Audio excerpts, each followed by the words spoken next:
Thank you. Mhm. Welcome to the Culture Chat. I'm your host, Olivia Bryant. Today we have Rick Cazenave joining us. He comes from a background of 30 years in the manufacturing industry, as well as the last 15 years leading the P&L in various manufacturing organizations. Thank you, Rick, for being here today. Would you like to share a little bit more about your background? Sure. Thank you for having me. I'm glad to be here. I've been lucky enough over those 30 years to be involved with basically every vertical value chain that involves a product. And just by the nature of the different roles, I've crossed paths with every function in a manufacturing company. So it's been a pretty diverse background for me over the years. That's great. So, with all of that background in leadership, and particularly, I would say, as you've grown your career, I'm sure you moved through many stages where you began as maybe a manager, a line manager, or an individual contributor, and then moved into management, and then ultimately into your role as a leader leading organizations. Can you talk to us a little bit about that journey on a deeper level?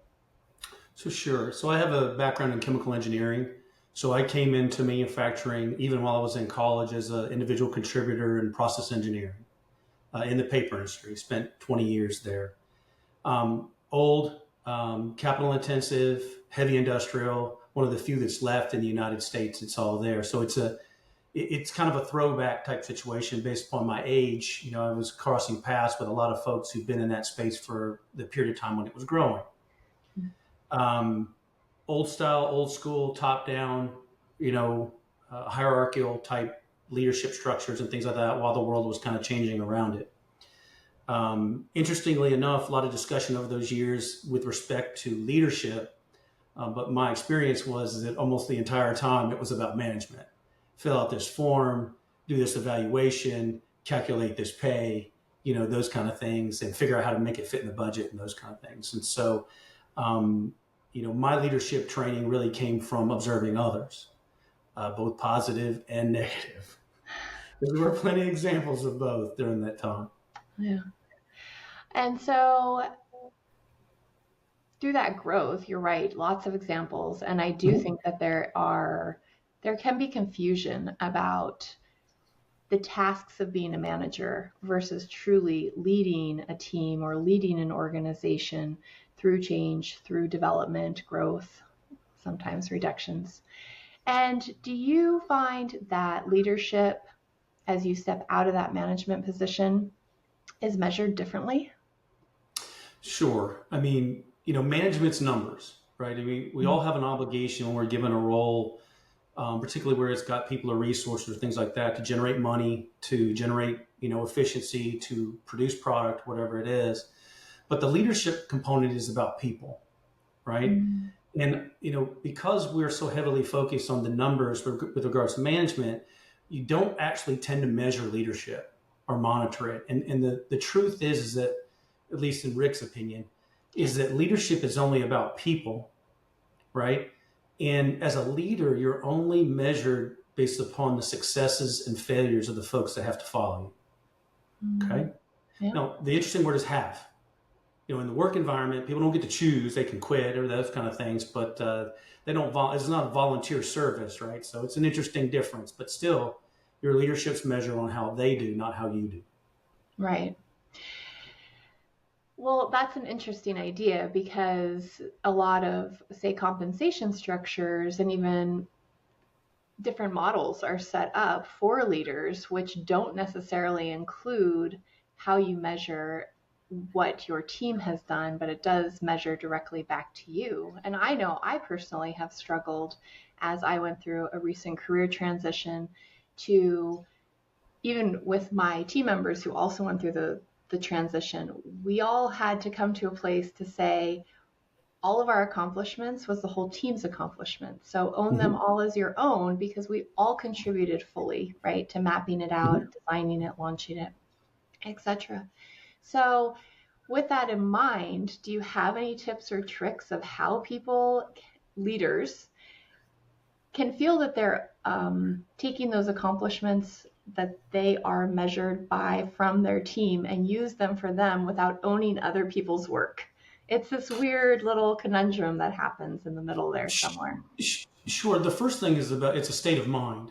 Mm-hmm. Okay. What am I trying to accomplish as a leader? Am I trying to hit my management numbers, or am I trying to show that I am developing people and I'm advancing the organization? Okay. Mm-hmm. And so a true leader should have no problem giving credit where credit's due. What they take credit for is recognizing the talent.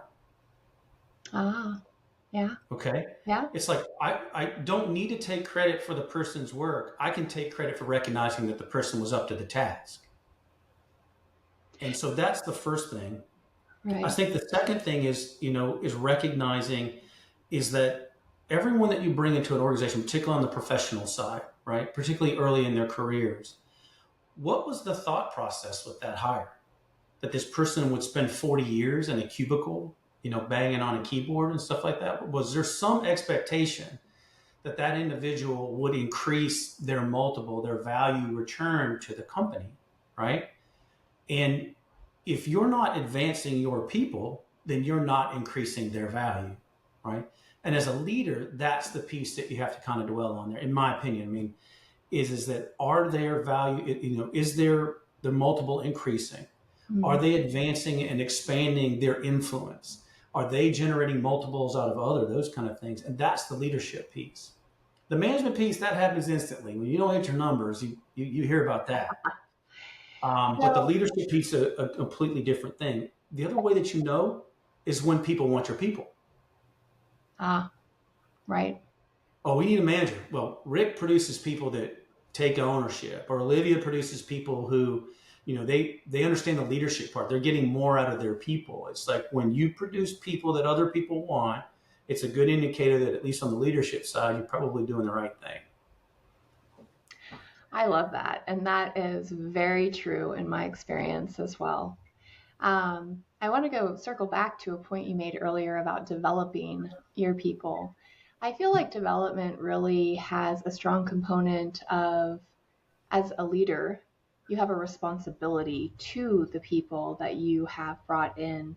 And that responsibility from a leadership perspective is a little deeper attachment or a little deeper journey maybe than Mm-hmm. simply like you're talking about of just meeting your management metrics, right? It's Mm-hmm. about really taking ownership that you are evaluating their talents, seeing Mm-hmm.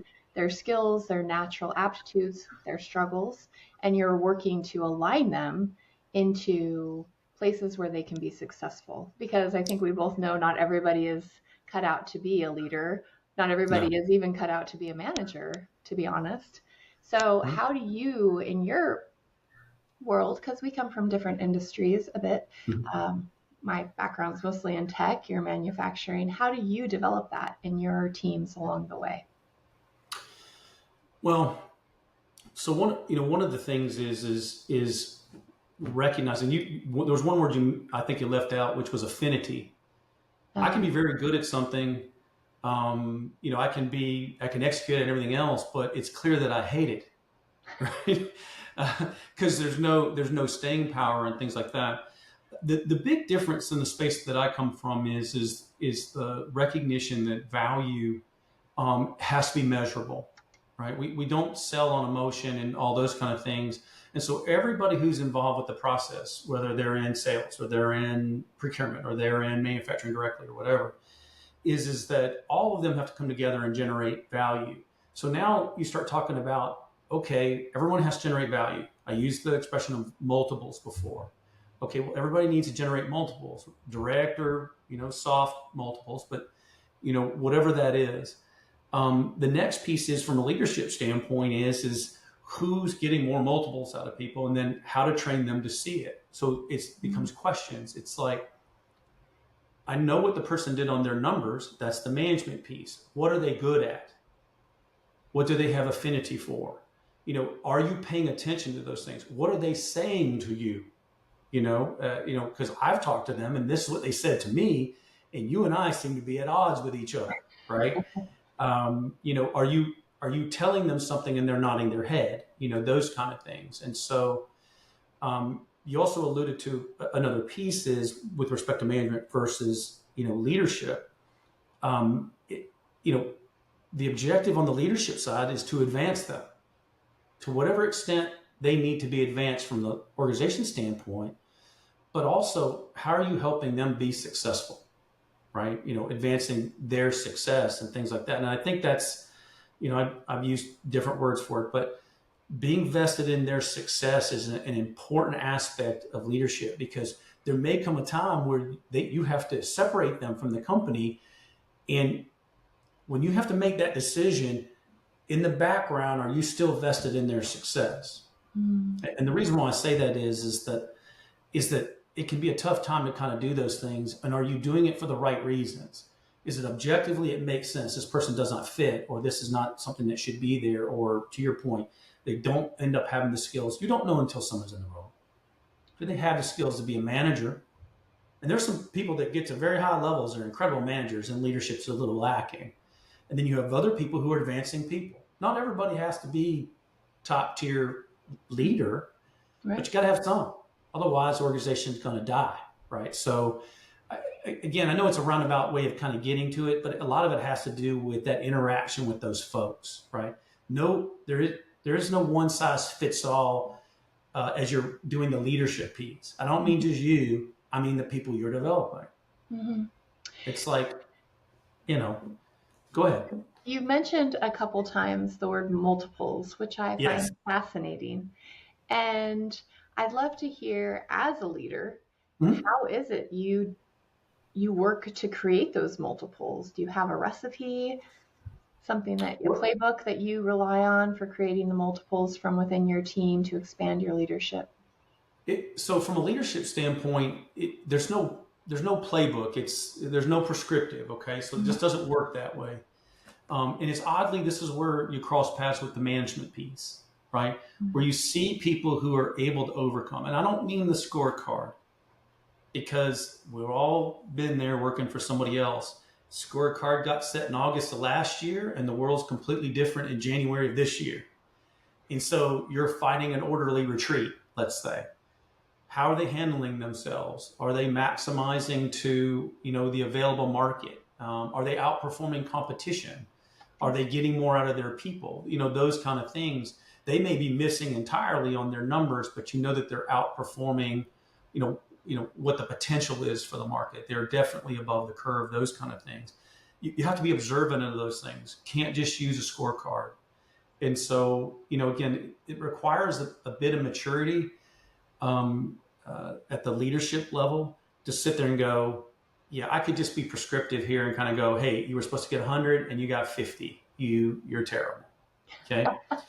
But the market wasn't going to support 100. It was going to support 55 and you got to 50. That's pretty good in a situation that's there. Um, you know, One of the things that you have to recognize also from a leadership standpoint, um, if you're in a diverse enough company, you got things going in different directions. And manufacturing, that can happen a lot. Bigger manufacturing companies, for sure, they're in multiple markets. Is everyone pulling the rope they have as hard as they can? Mm-hmm. Hey, I beat my number by 50%, but the number that counted was the guy who got 95% of a really bad number. You understand what I mean? The movement, it requires, it's not the first dollar, it's the last dollar you make in some cases, particularly when things are tough. And that is going to be relevant here probably for the next year or two. You can be happy about the guy that's blowing out the number, but that may be just a market effect. But the guy who's really salvaging a poor market, or a lady who's salvaging a poor market, that may be the last dollar that you needed to, really for the whole to Right. get across the line. Okay. So you say that from a leadership perspective, if I were to step into the audience mindset for a minute, it's not prescriptive. So there's no Mm-hmm. recipe or playbook I can lean on to say, okay, this is how I know if I'm developing, my leadership influence to be powerful enough. But you do talk about multiples. Mm-hmm. And I can say that thinking from a senior leader perspective, I may have a team of 100, right? There's only one of me. So it Mm-hmm. is, of course, there's the trickle down effect into the organization, but that's hard for me to say, okay, well, my success is truly based off of the success of that 100 people. There's only one Mhm. of me. I have demands of the board of directors. I have demands of my peers, my CEO. I have all of these, maybe shareholders, right? All of these other things that I have to give my attention to. What would be the starting point if I was that leader who wanted to introspectively evaluate where my multiples are? What's Cool. one place I could begin the questioning? So the first thing is to define your expectations of yourself as a leader and what you want as a kind of a leadership philosophy within your organization, those kind of Mm, things. Now, if you don't live it with your direct reports, and I'm a strong adherent of skip meetings, right? So that would be you plus two, right? If the way that you talk to plus two is not the way that you talk about plus two to plus one, take a guess what's going to happen. right. Your organization is going to be a mess. Okay. And so whatever you would say to the person directly better sound very similar to what you said to their boss. And you need to be transparent about those things. And then if you set that expectation for your own people, because they go plus, it's this cascade effect, right? Mm, It's like you're not doing what I'm doing, and that's what my expectation is for you. And the reason why I do that is back to these multiples things again. mm, Distrust is a terrible thing. When people don't believe what you say to them and things like that, and then you ask them to do something difficult, or you ask them to put themselves out there in a state of risk, or you ask them to take on a task that they could fail at, mm, right? They're not going to, if they don't trust you because you don't say the same things all the time and your leadership philosophy is fluid, you're going to have a problem. Okay. Now, right. if your leadership philosophy is bad, it's going to be a problem too. But again, so how do your people know you, right? Mm, And yeah. at every chance when you get to go, your level plus more, right down to that 100, um, who are you? Mm, Hey, I can't touch the peasants kind of thing, or worse, you're fake about it. Because this, you know, most people who get to, not everybody, but most people who get to senior roles have some modicum of intelligence to them. Okay, but they think that they can trick people, and that's a completely different skill set. They can pretend to be, mm, Joe Sixpack or whatever it is. People can smell that out. And mm, so if that's not you, then don't be that to someone. Be you all the time so that you're at least consistent and everything. I'm not saying go make yourself something you're not. Just be consistent so that at every level along the way, when people perceive you, they get that same, no one's in question as to who Olivia is right. throughout her organization. If there's question, you got a problem. Right. If you have people in your chain, particularly your direct reports, and what's coming out of them isn't consistent with what you want, you need to make a change. Right. Yeah. And so Well, that's the other problem, because again, your credibility as a leader, if you're immediately undermining it first at your first level of reports by allowing someone to do whatever they want in terms of the way they treat people and stuff like that, then you have no credibility at all. sure. But you've referenced it a few times, and I want to bring it back to the point of ensuring that you're speaking to, maybe your direct reports and then their direct reports in the same Mm-hmm. way, giving the same feedback. You also spoke about delivering a message through your direct reports.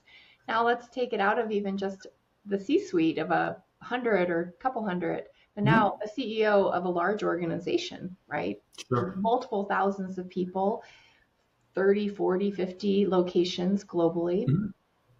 How do they ensure that their message doesn't get diluted? Because that is, I Yeah. think we can agree, a byproduct of large organizations that Sure.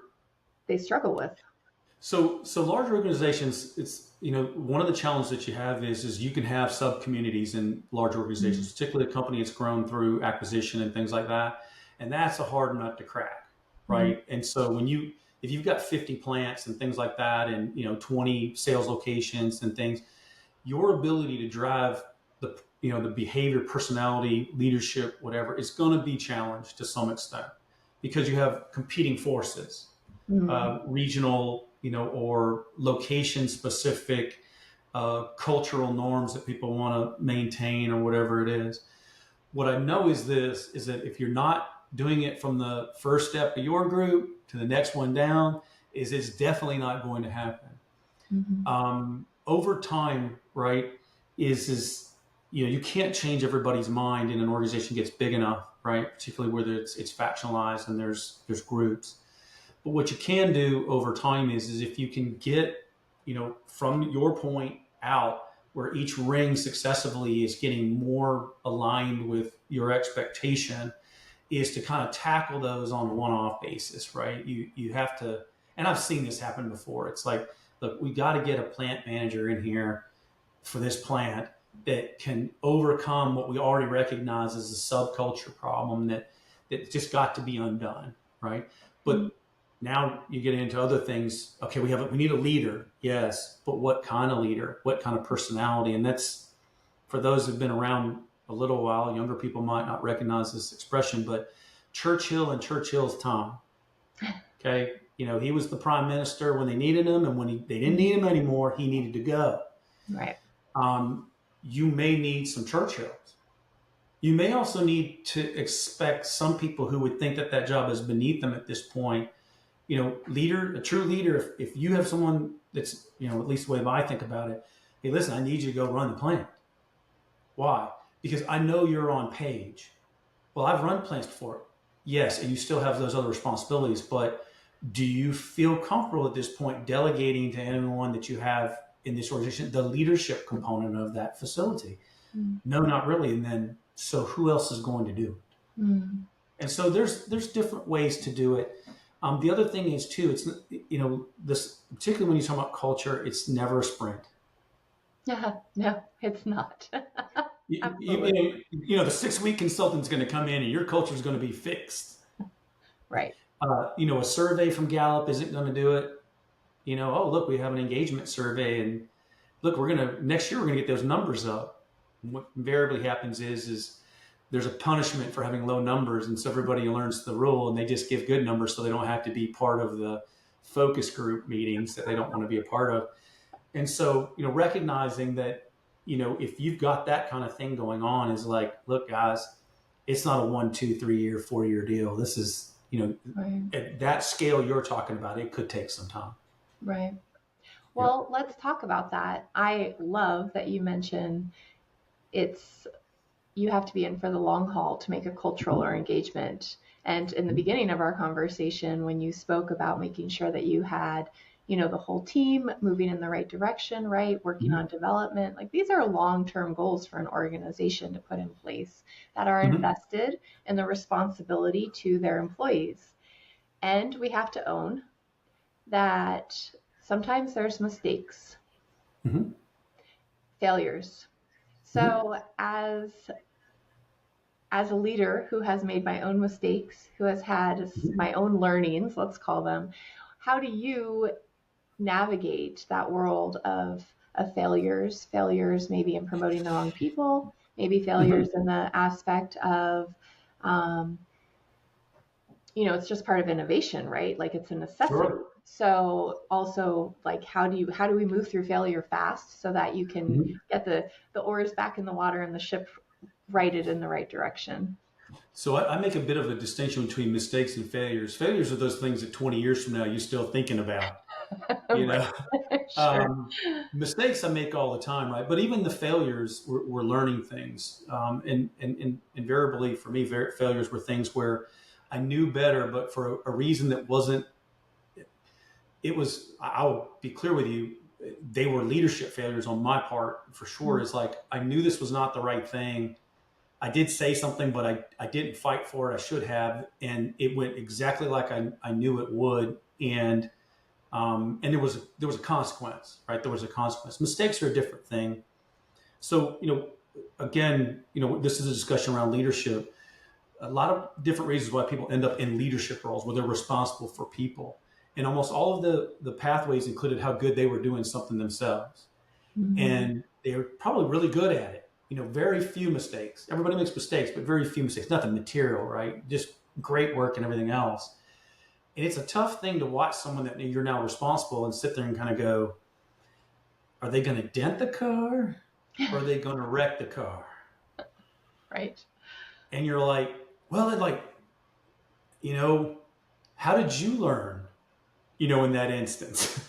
And it's like, if you keep grabbing the wheel, are they going to learn? Are they going to learn to wait for you to grab it? They're going to push it every time until you grab the wheel. And, it's funny because people kind of, particularly folks who have children and things like that, are going through that whole process. They tend to miss the fact that there are some similarities there. At some point, your child gets to a point, if you were lucky enough to have to teach them how to drive, it's another thing. But at some point, they go out in that car without you. Well, how is that any different in business? At some point, that person's got to live with the consequences of the decision that they made. You can't make all the decisions for them. And even though you're kind of looking at that, kind of going, I don't know about that, what do they do? Now, interestingly enough, in every business, one of the best ways with a customer or everything else to salvage something is how you salvage a mistake or a failure. Mm-hmm. Something that you learn about your people, if you allow them to make the mistakes that they should own, is you see how they overcome those and what they learn. And you learn, listen, the whole world's evolved through mistakes, not through successes. You don't learn as much through success. Everything happened like you expected. So I think that's the other piece there is for even at the highest level, right? Strategy decisions where a person owns the P&L, right? Mm-hmm. And they report to you. They want to go a particular way, and it's like, you own it. That's where the management piece comes in. Here's the bucket you owe. You own it. You're the lead it. That's fine. Just remember, you still have to fill the bucket because the management assessment going to happen. Right. And so, and getting them to understand that same thing about their own people and everything else. It's like your people don't have to be mistake free. You weren't. Right. It's like you need to allow them to kind of grow. And if they're a leader as well, a leader of a leader, right? Are you allowing these people to learn? It's a rare person that learns from other people's mistakes, right? Right. I really liked you said a few minutes ago, you spoke to that the world was basically improved upon through a series of many mistakes. And I think that speaks to, it also builds resiliency. And coming from a background of engagement and culture, that resiliency in culture, which means it's okay to make mistakes, it's okay to get it wrong. Like you said, failures are maybe something a little different, but those mistakes along the way, if you can have a culture that has the resilience to get through mistakes, then you have a lot stronger culture and a lot more engaged people because they feel comfortable, confident, and they're showing up every day and just doing their best and allowing the rest of the pieces, to unfold along the way, right? Whether it be a mistake or not. So failure is imperative, or mistakes are imperative within this. Failure is imperative too, but it just is more painful. It's more painful, right? So as a leader, how do you know if you've been successful, right? We're talking about this abstract area. It's based on the multiples of your team where you may or may not feel that you have direct influence. You show up, you put your best self out there. I know that my -1, -2, -3, they do know me because I've given that strong message. The message isn't being diluted. I've done all the right things. How am I as a leader going to know if I have been successful at some point in my leadership journey? Where do I know? Well, one is it's after you're gone. Great. Okay, so and when your people move on to other things, have you advanced people who've gone on to be not just senior roles, because like we said, is you don't have to be a leader in some instances to grab a senior role, but do you hear about from their people and their organizations where it's not simply the management piece or their acumen or their intelligence or they're nice, because you don't have to be nice. is that the person was focused on development, talked about them, right? That there was at least in my world, that's what my expectation is that do you see that in the people that work for them, Mm. right? Do you see that in the organizations that they lead now? Do you see that in the commentary, the people that cross paths with them?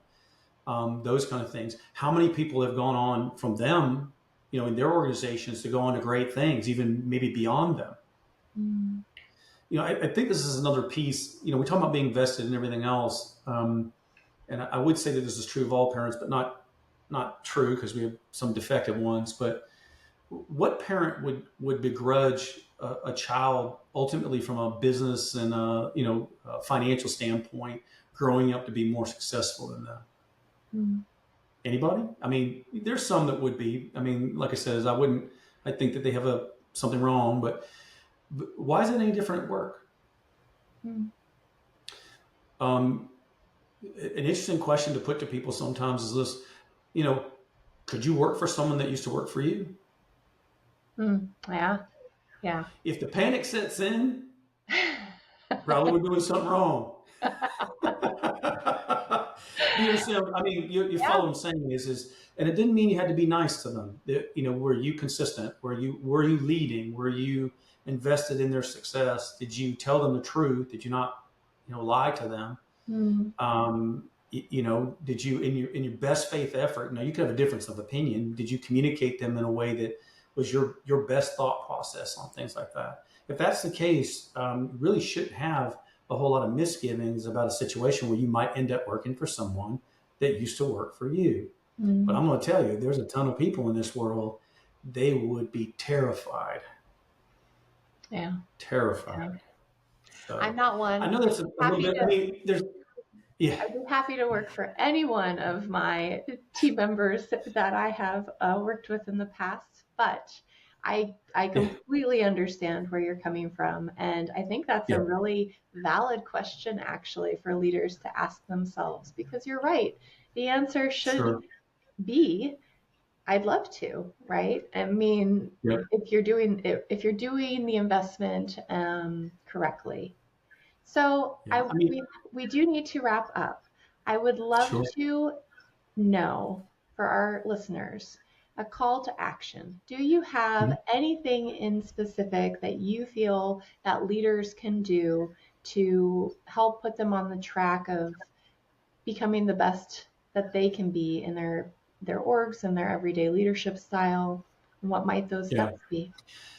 Well, so one of them is just to separate the difference between the numbers and the people, right? Mm-hmm. Um, the second thing is and I use the L word and I joke about it because the L word's love, but it's not like because I've had plenty of people work for me I wouldn't hang out with, but was I vested in their success? And that doesn't mean success with you. Are you legitimately vested in their success? That carries through to people. Even if you have to cut someone loose or things like that, is that they didn't do it out of spite or you didn't do it out of that it's done that way. And then the rest of the organization knows that as well. We're in a tough time right now in the manufacturing space. It may be expanding. I mean, the news, coming out today from BLS and a few other things about job numbers getting revised and everything else. Look, you have to make tough decisions and things like that. Did they at least believe that you did that in the best faith effort that you could? Because it's the people that are going to be behind that are still there. If they think that you didn't, that you weren't vested in that, they're going to feel it and they're going to be looking to jump ship when you need them the most, right? Right. I think the other thing is this too and maybe this is more of a 21st century thing. It wasn't obviously when I was younger, right? Is that work is not people's lives. Mm. Okay, and this is all mindset stuff. It's not you don't have to go get a book. It's not people's lives. I do an exercise with my organizations. I have over the years about winning the lottery and putting Mm. two things on a post-it note. And no one puts I'd like to come to work more. And what that is for me is a reminder for me, of course, but it's also an acknowledgement for the people who do the exercise to understand is that I understand that this is important, but it isn't everything. And, that's a thing. But for all my managers, it's all, the leaders that are in between, it's the same thing. It's like, now understand something. You are one job removed from that person that just said that they would do something that had nothing to do with work. What did you put on your post-it note, right? And what did you put and what did you put is to get everybody in the right frame of mind is to, there was a time when people lived and died their job, right? That time has passed. Okay, I'm not sure it was ever true, but that regret came afterwards, right? But people are watching that thing now, but you still need a multiple out of folks. Mm. And so, being honest about what that is, I think that's the next piece. Mm. And remembering where you came from. None of us started off as CEO. Right. None of us. Okay. Don't act like it was manifest destiny, right? That you're sitting there, somehow you're different than everybody who's holding a job that you used to have, that somehow you're different from them. The only difference is that you are sitting where you are and you did a lot of great things, but that doesn't change that you would have behaved differently in the job Right. that they're sitting in today. I think the last piece from a call to action is recognizing that beyond the people that are in your group. So pick a number, Olivia, any number you want, a solid number that the decisions that person's making for that group of 25 easily is already 100 people. Mm-hmm. That the lives of 100 people, average family would be 4, something like that. So if it's 1,000, it's 4,000. Right. Okay. And I've used that expression before. An organization was a little over 2,000. I said, every day you're making decisions that affect 8,000 people directly. Yeah. Haven't talked about a supplier, haven't talked about a customer, service provider, any of that kind of stuff. Numbers just start blowing up and everything like that. If you can't get sobered up about your responsibility as a leader for the people part, you understand the management part, the numbers, then you need to start doing that math. Right. Yeah. Because the degree to which people can divorce themselves from the ramifications of the decisions they're making every day, you still have to make them, but you should understand the gravity of them. Sure. I love that. And I think that is incredibly poignant right now. As you mentioned, I hear you. I hear you. The manufacturing space is struggling. I know in the tech space, there's also lots of impacts from a volatile market, and I think that many leaders and organizations have become blinded by doing what they think they need to do for the business and not thinking deeply enough about the ramifications that are playing out towards thousands, hundreds of thousands of people's lives at this point. And I feel in my journey to leadership, we spoke about this a little bit before the call, is I learned a very valuable lesson through my journey to leadership, which started when I was young but matured with experience and age. And that is that there's a cost to you sitting in that seat, in owning that senior title and being that leader. There's a price, and the price comes from you to develop, to invest, to make the tough decisions along the way that maybe need to be made. And so I feel like many people just sort of celebrate in the woohoo, I got it, right? And they don't necessarily take that component seriously. Always accretive. Yeah. And so at the end of the day, and you hate to use certain metaphors, but when you have to ask somebody to put themselves at risk, I won't use the metaphor, to put themselves at risk for the organization where they could fail or they could, have huge issues and things like that. You don't have any moral authority to ask that question if you don't expect that there's a downside or a risk that your leadership role could cost you something. Mm-hmm. Okay. Yeah. And if there's any disconnect that's out there bigger than another, it's that one right there, is that the people at the top don't believe that, that whatever, story they're telling themselves that they're indispensable or whatever it is, it's like, they're telling the organization to do the right thing for the organization. But that doesn't include potentially them doing the right thing for the organization. Right. And, Um, people at the highest levels and the lowest levels, everybody has fear. They have concerns about the unknown, putting themselves at risk, and those kind of things. But again, um, when the time comes and you can't make someone do something, they're going to do it based on whether they have respect for you or belief that you're in the boat with them. Okay, not in your own. Hey, you got to take care of that, and I'm going to be in this unsinkable thing and behind you, but I'm with you.